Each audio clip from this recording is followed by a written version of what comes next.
Buenos días, el día de hoy vamos a trabajar el conjunto de los números racionales. Cuando hablamos de los números racionales, estamos hablando de un conjunto que se define matemáticamente de la siguiente manera. La letra que lo representa es la Q mayúscula. Abro corchete, como es un conjunto, y digo que son todos los números de la forma A sobre B, es decir, que tengan forma de fracción, tal que A y B pertenezcan al conjunto de los números enteros y B sea diferente de 0. En ese orden de ideas, siempre que nos muestren una fracción, tendríamos que analizar si tanto el numerador como el denominador pertenecen al conjunto de los enteros y a partir de esto saber si está definido entre los racionales. Ejemplo.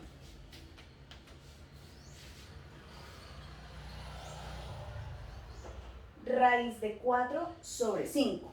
Raíz de 4, fijémonos que raíz de 4, como los números enteros son todas aquellas cantidades completas, desde menos infinito, pasando por menos 2, menos 1, 0, 1, 2, coma, hasta más infinito, entonces raíz de 4 como que no lo vemos claramente dentro de ese conjunto, pero sabemos que raíz de 4 es una raíz exacta, entonces veamos la fracción equivalente, que sería 2 sobre 5, así es más fácil analizarlo. Entonces diríamos, el 2, ¿pertenece o no pertenece a los enteros? Claro, es una cantidad completa, positiva en este caso, entonces pertenece a los enteros. El 5, otra cantidad completa, pertenece a los enteros. Entonces, en este caso podemos decir que raíz de 4 sobre 5 pertenece a los racionales. ¿Cuál no pertenecería?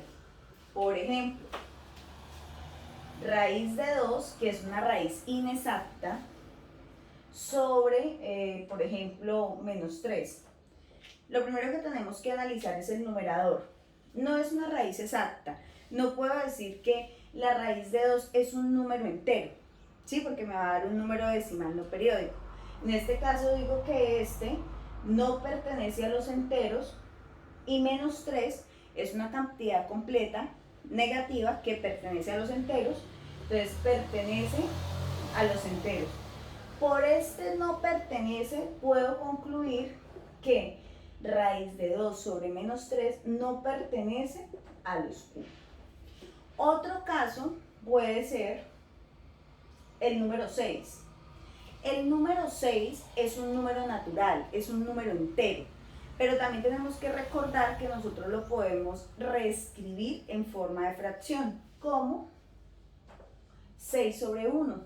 Y 6 sobre 1 cumple con la forma, este pertenece a los enteros y este pertenece a los enteros, entonces puedo concluir que la fracción 6 sobre 1 o el número 6 pertenece a los racionales.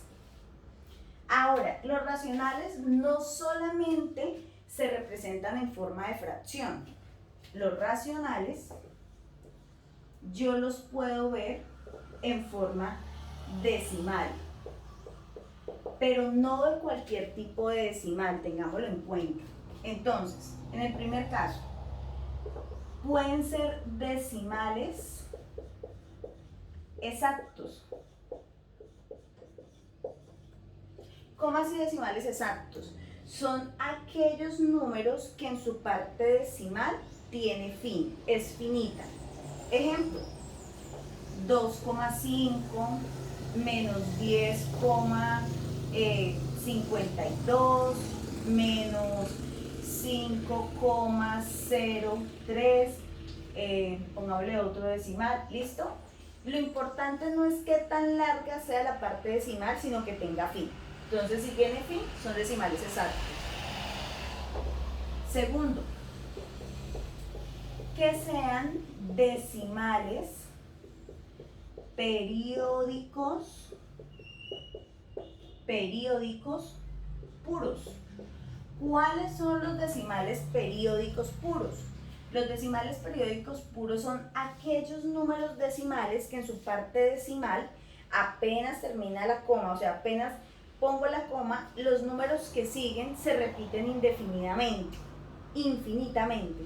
Entonces puede ser 6,3333333 menos 13,15 menos 100,035. Esos son números decimales periódicos puros que tienen una parte entera y un periodo. Y tercero, los decimales periódicos mixtos. ¿Cuáles son los números decimales periódicos mixtos? Son aquellos números que tienen un anteperiodo y un periodo. Es decir, después de la coma tienen uno o más números que no se repiten, y después de esos números que no se repiten tienen uno o más números que se repiten infinitamente. Veamos un ejemplo. 7,31 1111 menos 12,5317, por ejemplo, menos 12,53 17. Y pongamos otro, por ejemplo 0, y acá pongámosle no sé, pensemos, pongámosle otro 5 y listo. Entonces, por ejemplo, 0,51 y 235 235 se repite. Entonces, puede suceder cualquiera de estos casos. Y básicamente esa es la manera en que yo puedo construir el conjunto de los números racionales a partir de su definición matemática, y nos podemos dar cuenta que siempre que realicemos estas divisiones, esto nos va a dar un resultado que va a estar representado dentro de cualquiera de estos tres grupos de decimales. Muchísimas gracias.